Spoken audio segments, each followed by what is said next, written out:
How does the whole process work? Let's look at the one-way process first.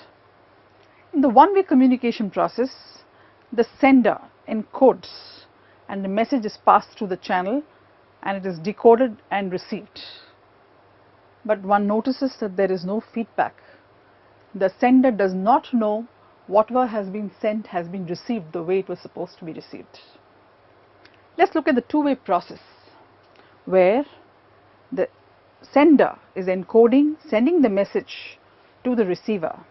The receiver then decodes and there is a response which comes back to the sender, and hence there is certainly a verification that can happen whether what was supposed to be conveyed is what has been received, and if any rectifications have to be made, can be made. So a two-way process is a more effective way of communicating. What are the objectives or the purpose of communication? The objectives of business communication would include the following: to inform. The top management may want to inform the various levels downwards that there will be a change possibly in the ownership. That could be an example. To persuade. An HR manager may want to persuade a candidate to join the company, and hence he may want to position his company in such a way. A salesman may want to persuade somebody to buy his product. To educate, we may have technical material which gives us details about certain products to educate us as to how it works. To train, it may be verbal, it may be video based, where things are being said to help you learn. To motivate, a tap on the shoulder or a word of praise could be a good way of motivating. To integrate, I may want to, in a company when there are 4 divisions, I may want to have a communication exercise so as to integrate all the processes so that everybody is in sync with whatever needs to be done. To relate to what is happening, I need clear communication. To entertain, I think we've seen enough jokes and other things being said to entertain people, or singing, or sharing a story. Anything could be entertainment. Communication has unlimited scope which can be understood under 2 broad headings: external dimension and internal dimension. An external dimension involves, as far as a business is concerned, talking to its stakeholders, talking to its customers, talking to media. The internal dimension is where it needs to communicate within the business to its employees, to other people who serve the company. In addition to external and internal dimension, the scope of communication can be further expanded to include oral and non-verbal communication. Oral, when I speak; non-verbal, the gestures and everything that goes with it. Interpersonal, intrapersonal and mass communication, which we already spoke about. Human communication. Reading, writing, speaking and listening, which are all the 4 different skills that are used to communicate. Functions of communication. Information sharing. Why do we communicate? We communicate because we want to inform. Feedback. When we communicate, what is the response that we get? That is feedback. Influence. Through communication, we may want to influence a crowd, a team, to do what we want to do. Problem solving. One of the best methods is by sharing and communicating. Assist in decision making. Communicating in the form of data, facts help in decision making. Facilitating change. Change is a very long drawn process, and to facilitate change, a lot of communication needs to be done in an organization, so that there is a lot of clarity as to why we are doing what we are doing.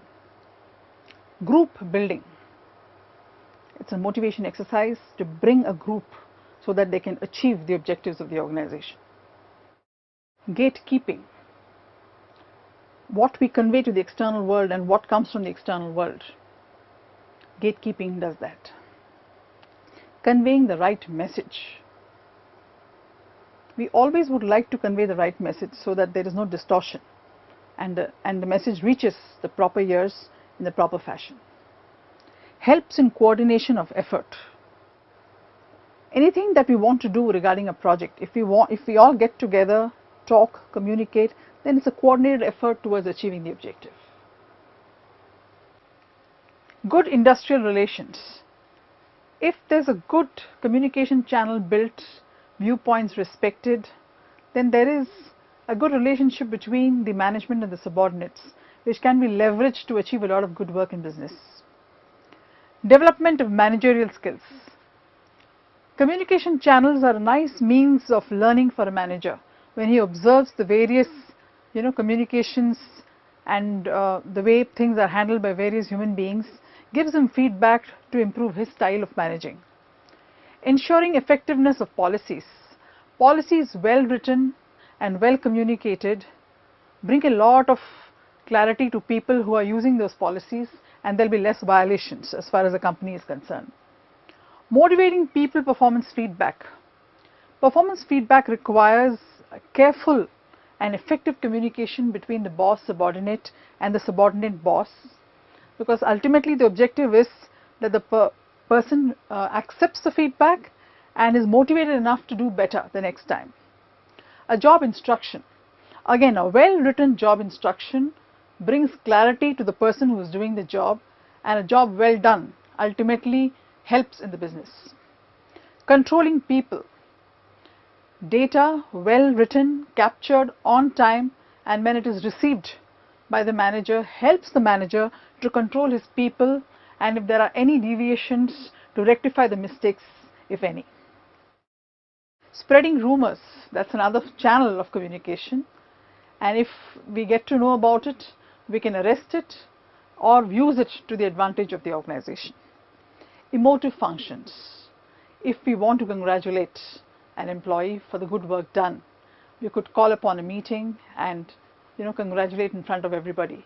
That's an emotive function that is also done through good communication exercises. Evaluation of communication effectiveness. How do we evaluate whether communication has been effective or not? I think the famous Chinese whisper talks a lot about how communication normally gets distorted. Fidelity of communication talks about that, saying when the communication is not distorted, then there is fidelity of communication. Economy. How in the least possible method we can convey what we want to convey. Congruence. There is a nice get together of the verbal and the non-verbal ways of communication, which increases the effectiveness of communication. Influence. Communication should be able to influence people. Relationship building. Relations are built because of effective communication, whether it is boss subordinate or whether it is husband wife, whatever it might be. Relationship building happens through proper communication.